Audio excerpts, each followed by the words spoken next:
All right, students, this is Chapter 2, the nature of molecules and the property of water. This is kind of our chemistry section. So we'll learn about bonding. We're going to learn about some properties of water that are important to living things. So we need to remember a lot of this material too whenever we get to the cellular respiration and photosynthesis and energy utilization chapters. So this is kind of a good foundation for a lot of later things that we're going to talk about. Remember that everything is made of matter. Matter has mass, occupies space. Matter is composed of atoms.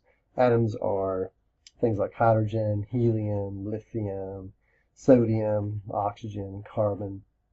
And when we understand kind of the nature of how these atoms behave, it will help us to understand some of the things that we see in biology, like photosynthesis and respiration.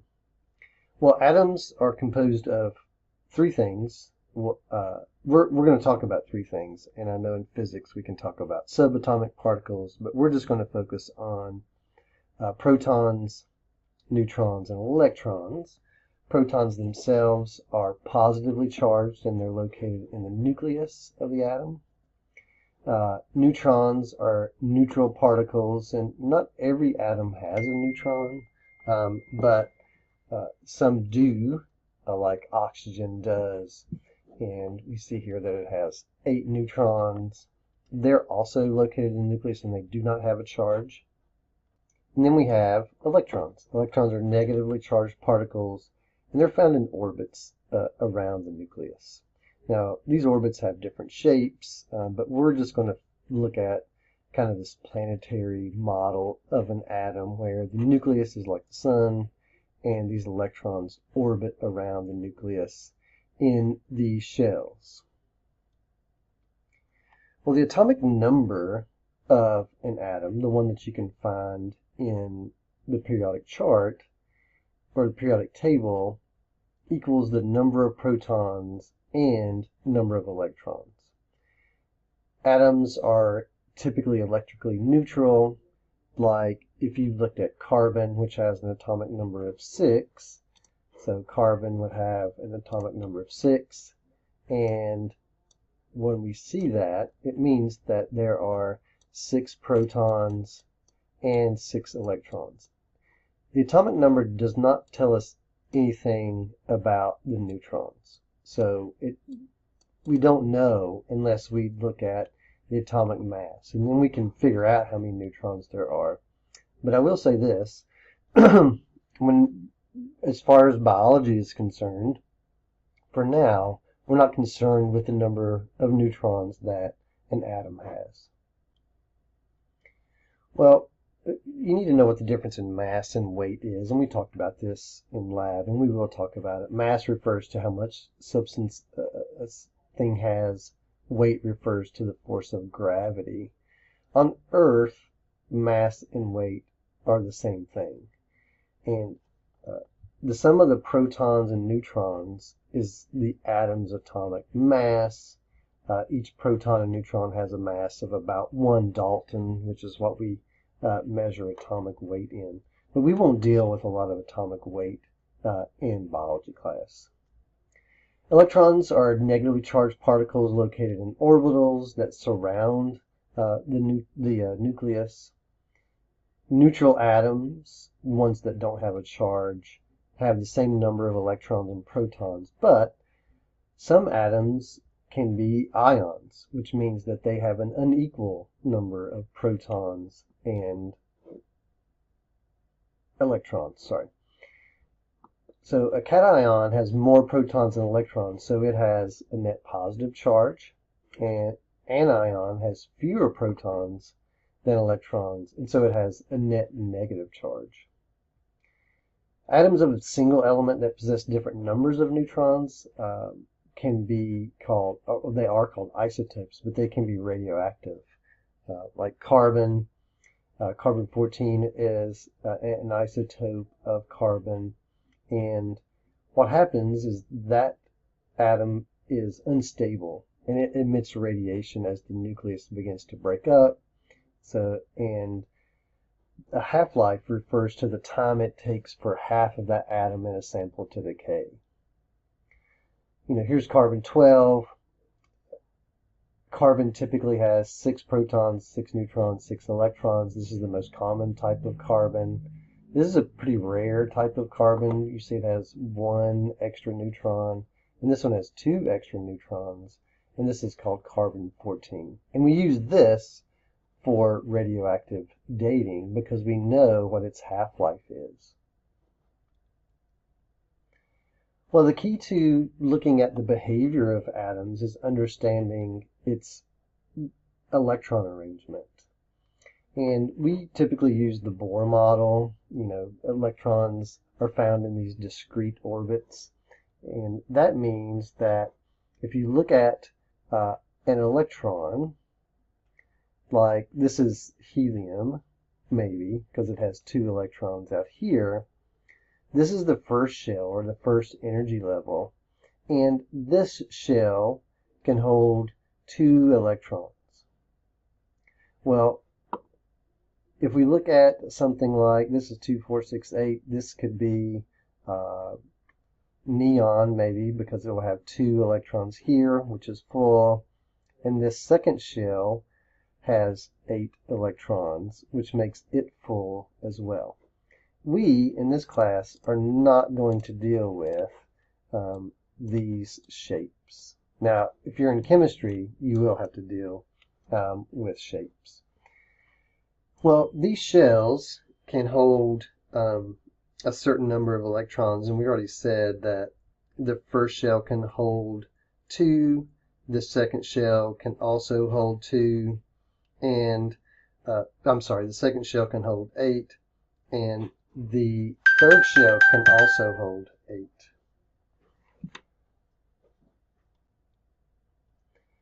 Well, if you look at an electron and where it's at, or which shell it is, it will have different energy levels.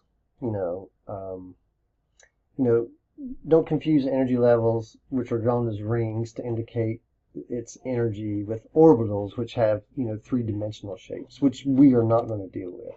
So we're not going to deal with these different shapes that are 3-dimensional, like S, P, D, or F. And it indicates an electron's most likely location. In biology, we need to learn just about energy levels.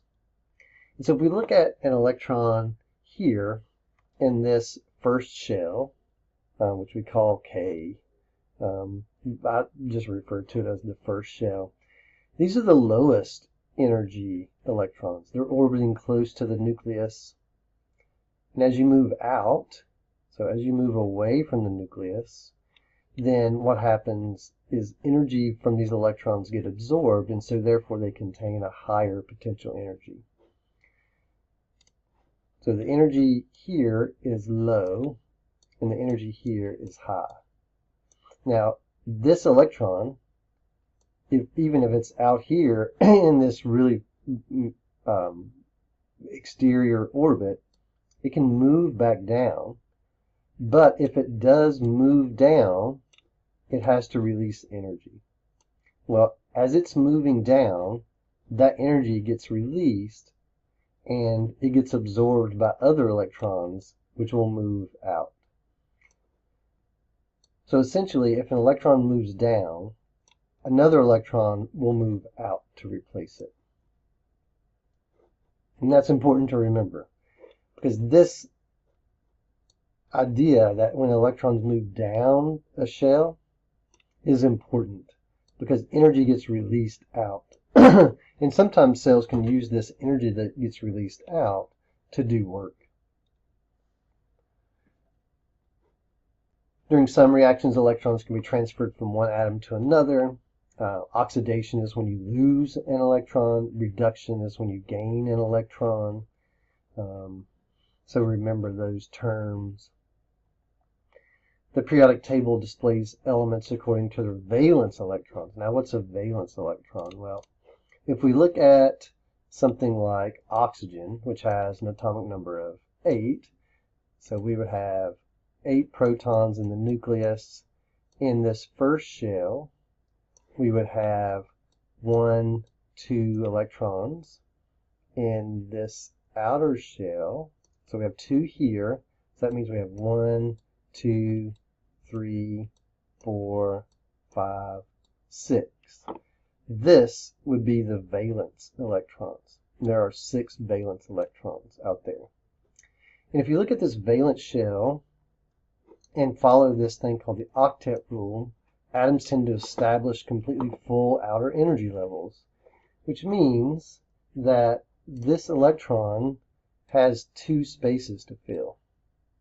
So it's looking to fill these 2 spaces in its valence shell in order to have a full outer energy level. If we look at something different, let's say sodium, which has an atomic number of 11. So there would be 11 protons in the nucleus. There would be 2 electrons here in the first shell. In the second shell, there would be 1, 2, 3, 4, 5, 6, 7, 8, for a total of 1, 2, plus 8 is 10. And then way out here, we would have 1. Well, this sodium has 1, 2, 3, 4, 5, 6, 7 spaces for it to be full. Well, it's hard to gather 7 electrons from other things, and so what sodium tends to do is just to take this electron and give it away. And then, if you give it away, what would happen is this outer shell would now be full. But now we have an unequal number of protons and electrons, and so sodium would have an overall positive charge of 1 because it has 11 protons and only 10 electrons. So this is the periodic table of elements, and it kind of shows you the atomic number, and I think this periodic chart, I'm not fully sure why it's kind of like a graph like this, but we can see the atomic numbers of different elements. And these elements that are in green here are pretty common in living organisms. So there are 90 naturally occurring elements, and only 12 are found in living organisms. And 4 of these 12, make up 96% of your body weight. And that's carbon, hydrogen, oxygen, and nitrogen. And some trace elements that we have are very important too, so we still need all 12. But mainly we're made up of carbon, hydrogen, oxygen, and nitrogen. So let's talk about bonding. Chemicals tend to bond together, and they're held together through these bonds. And it takes energy in order to bond two things together, and it also takes energy to break those bonds. So ionic bonds are formed by the attraction of oppositely charged ions, like whenever sodium loses an electron to become a positively charged cation, and chlorine gains an electron to become a negatively charged anion. Well, those two things can bond together because positives and negatives attract. And this kind of illustrates sodium losing an electron to chlorine. And so now chlorine has a full valence shell. Sodium has a full valence shell. And these two things are now attracted to each other, and they form salt crystals. And that's a form of ionic bonding. Covalent bonding is when two or more atoms share valence electrons. Like hydrogen will share its valence electrons with other hydrogen. There's no net charge because an atom is not losing or gaining an electron. And the octet rule gets satisfied because the valence shells are full. And there are really no unpaired electrons in hydrogen, and which makes it very, very stable. So this is a single covalent bond, hydrogen, where we see hydrogen has an atomic number of 1, so we have 1 proton, 1 electron, 1 proton, 1 electron. but their valence shells overlap, which is what the covalent bond is. This is a double covalent bond here in oxygen, where each oxygen atom shares 2 electrons with the other oxygen atom. And in nitrogen gas, nitrogen shares 3 electrons apiece with the other one. And you can see in each case that the octet rule was satisfied. There's 1, 2, 3, 4, 5, 6, 7, 8, and then 1, 2, 3, 4, 5, 6, 7, 8. There's this term called electronegativity where an atom has an affinity for electrons, which means that it will attract electrons. And if 2 atoms are bonded together ionically or covalently, and one has a really high electronegativity and the other one has a very low electronegativity, it can end up in this situation where you have a polar covalent bond.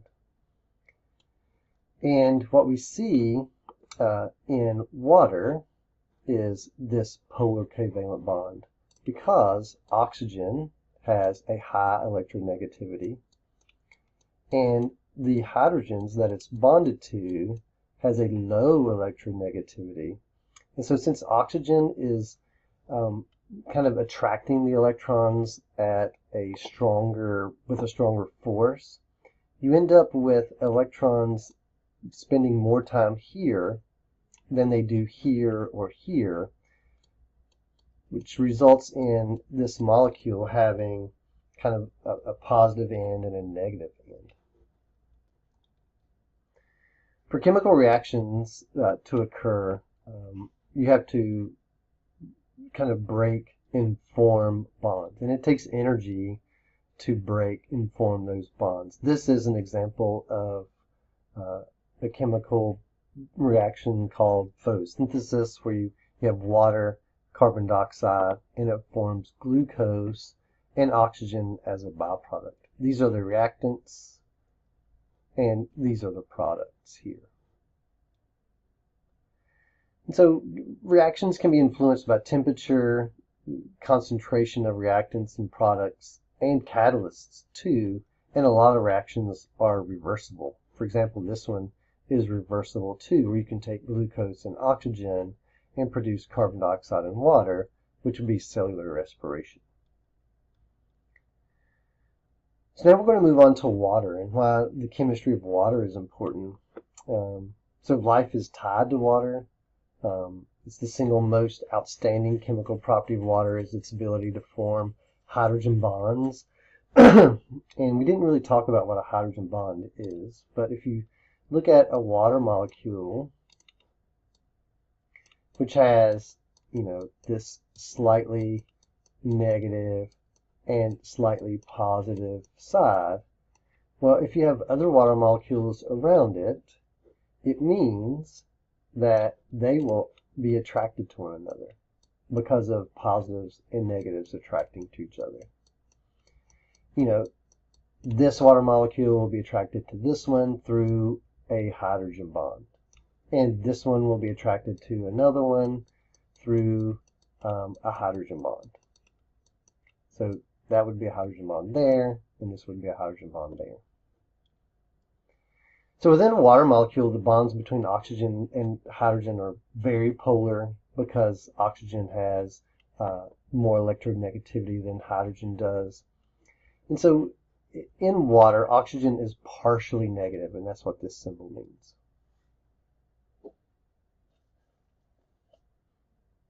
And we can see kind of an image of oxygen being partially negative and hydrogens being partially positive. And so it makes water cohesive. They're attracted to one another. And this attraction produces hydrogen bonds.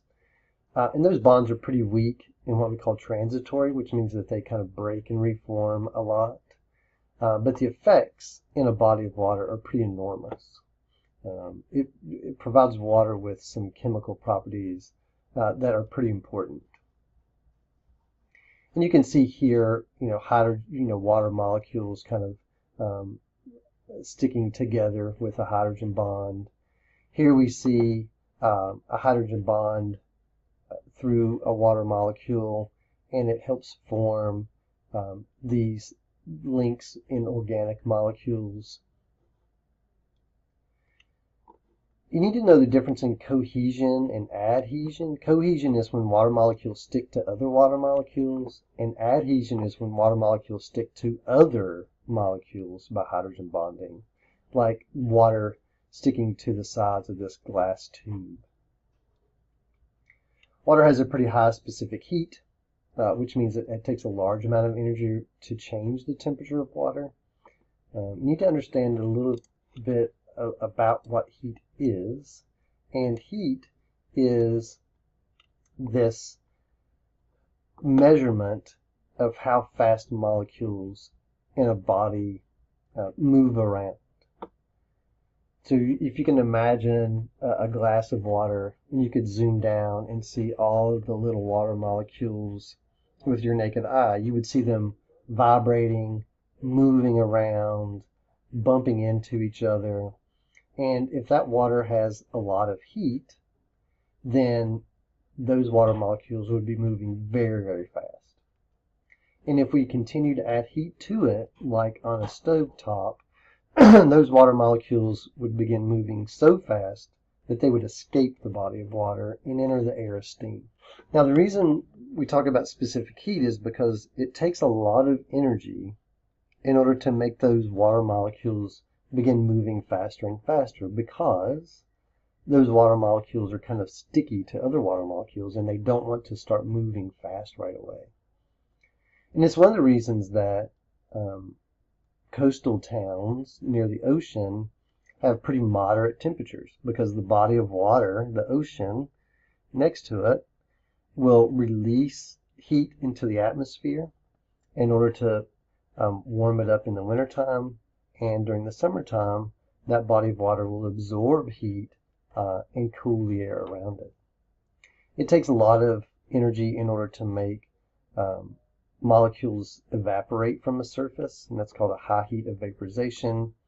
And bodies of water freeze from the top down because solid water is less dense than liquid water. Water also dissolves things very well because of its polar nature. And water organizes nonpolar molecules. Anything that's hydrophilic, which means that it's water-loving, will be dissolved in water easily because of the polar nature. Anything that's hydrophobic, like fats, will not mix with water. Now we talk about acids and bases. We will talk about acids and bases in lab, but pure water has a pH of 10. It's what we call neutral, and pH is the negative log of hydrogen ion concentration. So whenever we look at an acid, any substance that dissociates in water to increase the number of hydrogen ions or protons lowers the pH, and the stronger an acid is, the more hydrogen ions it produces. And a base is a substance that combines with the protons in the water and thus lowers this concentration, therefore increasing the pH. And this is a pH scale, and you can see some examples of solutions and what their acidity is. Buffers are things that resist changes in pH because they kind of release ions when a base is added, or they absorb those ions when an acid is added, and it helps to keep that concentration of protons relatively constant. There are some biological buffers, like water and carbon dioxide forms carbonic acid, which forms a bicarbonate ion, and this bicarbonate ion helps us to kind of moderate our pH. All right, so that was a kind of a quick overview of Chapter 2. I hope this helps you as you kind of read through the chapter and do your homework assignments.